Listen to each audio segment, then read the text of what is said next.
നമ്മൾ മലപ്പുറത്തേക്കാണ് പോകുന്നത്. മലപ്പുറം എടപ്പറ്റ പഞ്ചായത്തിലെ കോൺഗ്രസിൽ കൂട്ടരാജി. സ്ഥാനാർത്ഥി നിർണയത്തിലെ തർക്കമാണ് രാജിക്ക് കാരണം. UDF പഞ്ചായത്ത് ചെയർമാൻ ഉൾപ്പെടെയുള്ളവരാണ് രാജിവെച്ചിരിക്കുന്നത്. എടപ്പറ്റ മണ്ഡലം കോൺഗ്രസ് കമ്മിറ്റിയുടെ സ്ഥാനാർത്ഥി നിർണയത്തിൽ വന്നിട്ടുള്ള അപാകതകളും ഏകാധിപത്യവും, ആ ഏകാധിപത്യ പ്രവണതയ്ക്കെതിരെ മണ്ഡലം കോൺഗ്രസ് കമ്മിറ്റിയുടെയും ബ്ലോക്ക് കോൺഗ്രസ് കമ്മിറ്റിയുടെയും ഭാരവാഹികളായ ഞങ്ങൾ ഓരോരുത്തരും ഞങ്ങളുടെ ഔദ്യോഗിക സ്ഥാനങ്ങൾ പാർട്ടിയിൽ നിന്ന് രാജിവെച്ചതായിട്ട് ഔദ്യോഗികമായി അറിയിക്കുകയാണ്. ഇവിടെ ഈ പാർട്ടി കെട്ടിപ്പടുത്ത ശ്രീ ജോർജ് മാസ്റ്ററുടെ നേതൃത്വത്തിലുള്ള ഒരു ടീമാണ്. പാർട്ടിക്ക് വേണ്ടി അഹോരാത്രം പണിപ്പെട്ട് വന്ന് പ്രവർത്തിച്ച നേതാവാണ്. അദ്ദേഹത്തിൻ്റെ കൂടെ നിൽക്കുന്ന ഞങ്ങളെല്ലാവരെയും തഴയുക എന്നുള്ള ഉദ്ദേശത്തോടു കൂടി സ്ഥാനമാനങ്ങൾ ഒന്നും തന്നെ ലഭിക്കാതെ അല്ലെങ്കിൽ നൽകാതെ അവഗണിച്ച് മുന്നോട്ട് കൊണ്ടുപോയി. അങ്ങനെയുള്ളൊരു സാഹചര്യത്തിൽ ഞങ്ങൾക്ക് നിലനിൽക്കുവാൻ സാധിക്കില്ല എന്ന് മനസ്സിലായി.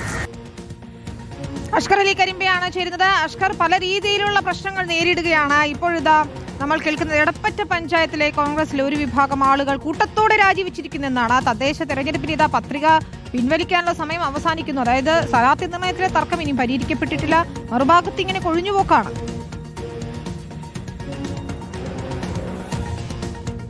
വിനിത, നേരത്തെ തന്നെ ഇത്തരത്തിൽ കോൺഗ്രസിലെ ഒരു വിഭാഗീയത നിലനിന്ന ഒരു പ്രദേശം കൂടിയാണ് മലപ്പുറം ജില്ലയിലെ അതിർത്തി പഞ്ചായത്ത് കൂടിയായിട്ടുള്ള ഈ എടപ്പറ്റ പഞ്ചായത്ത് എന്ന് പറയുന്നത്.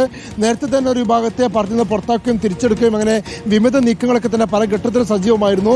ഈ ഘട്ടത്തിലാണ് ഇപ്പോൾ സ്ഥാനാർത്ഥി നിർണയത്തിൽ ഒരു വിഭാഗത്തെ പൂർണ്ണമായും അവഗണിച്ചു എന്ന് ആരോപിച്ചുകൊണ്ട് ഒരു കൂട്ടരാജി, അത് പ്രധാന സ്ഥാനങ്ങൾ വഹിക്കുന്ന ഭാരവാഹികളായിട്ടുള്ള പഞ്ചായത്ത് തലത്തിലുള്ള പ്രധാനപ്പെട്ട പ്രാദേശിക നേതാക്കൾ തന്നെ ഇപ്പോൾ രാജിവെക്കുന്ന ഒരു സാഹചര്യം ഉണ്ടായിരിക്കുന്നു. ഒന്ന്, എടപ്പറ്റ പഞ്ചായത്തിന്റെ UDF ചെയർമാനായിട്ടുള്ള Saji P Thomas, Pandikkad block president Abubakar Panthalan, block Congress vice president P Hanifa, Pravasi Congress മണ്ഡലം president Vaichar Khader, block secretary Shoukath Vakkel, INDC മണ്ഡലം പ്രസിഡന്റ് CM രാജു, മണ്ഡലം സെക്രട്ടറി ഹമീദ് കുണ്ടിൽ എന്നിവരുൾപ്പെടെയുള്ള ആളുകളാണ് രാജിവെച്ചിരിക്കുന്നത്.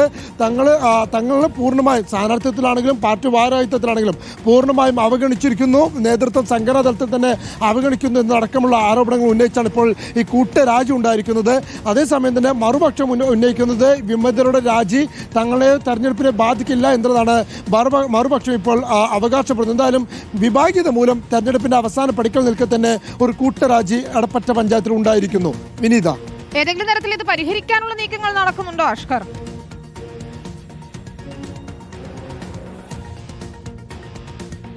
വിനിത, നിലവിൽ പരിഹരിക്കാനുള്ള ശ്രമങ്ങൾ അത്ര തീവ്രമായി നടക്കുന്നില്ല എന്നുള്ളത് തന്നെയാണ് വസ്തുത. കാരണം ഈ ഒരു വിഭാഗം അതൊരു വിമത നീക്കമായിട്ടാണ് ഔദ്യോഗിക പക്ഷം കാണുന്നത്. വിമത നീക്കത്തിൻ്റെ ഭാഗമാണ്. അതുകൊണ്ട് തന്നെ തൽക്കാലം അത് പരിഹരിക്കപ്പെടാൻ സാധ്യതയില്ല എന്നുള്ള നിലപാടിലാണ് ഔദ്യോഗിക നേതൃത്വമുള്ളത്. മാത്രമല്ല, തെരഞ്ഞെടുപ്പിൽ ഇവരുടെ രാജി തിരിച്ചടിയാകില്ല എന്നുള്ളൊരു പ്രചാരണമാണ് ഔദ്യോഗിക പക്ഷം നടത്തുകയും ചെയ്യുന്നത്. സ്വാഭാവികമായും അത്തരം രാഷ്ട്രീയ സാഹചര്യത്തിൽ ഇപ്പോൾ നിലവിൽ അത് പരിഹരിക്കപ്പെടാനുള്ള സാധ്യതയില്ല. മാത്രമല്ല, മനസ്സാക്ഷി വോട്ട് ചെയ്യാനാണ് ഇപ്പോൾ രാജിവെച്ചവരൊക്കെ പ്രഖ്യാപിച്ചിരിക്കുന്നതും.